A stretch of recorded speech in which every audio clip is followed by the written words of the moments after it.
સુરતમાં રોજેરોજ ગુનેગારો બેફામ બની રહ્યા હોય તેમ લાગી રહ્યું છે ત્યારે સુરતના ડિંડોલી વિસ્તારમાં કાયદો વ્યવસ્થાને પડકારતી વધુ એક જીવલેણ હુમલાની ઘટના સામે આવી છે। અજાણ્યા હુમલાખોરોએ એક યુવક પર ચપ્પુ વડે હુમલો કરી યુવાનને ગંભીર હાલતમાં હોસ્પિટલે ખસેડાયો હતો।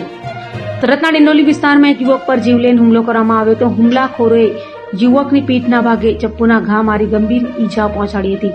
હુમલો કર્યા બાદ આરોપીઓ સ્થળ પરથી ફરાર થઈ ગયા હતા। ઘટનાની જાણ થતાં સ્થાનિક લોકો અને પોલીસ તાત્કાલિક સ્થળ પર પહોંચી હતી। ઈજાગ્રસ્ત યુવકને સારવાર માટે હોસ્પિટલમાં ખસેડવામાં આવ્યો છે તો બનાવને લઈ ડિંડોલી પોલીસે ગુનો નોંધી આસપાસના સીસીટીવી ફૂટેજના આધારે હુમલાખોરોની ઓળખ અને ધરપકડ માટે તપાસ શરૂ કરી છે। मेरा नाम शाश्वत मिश्रा है।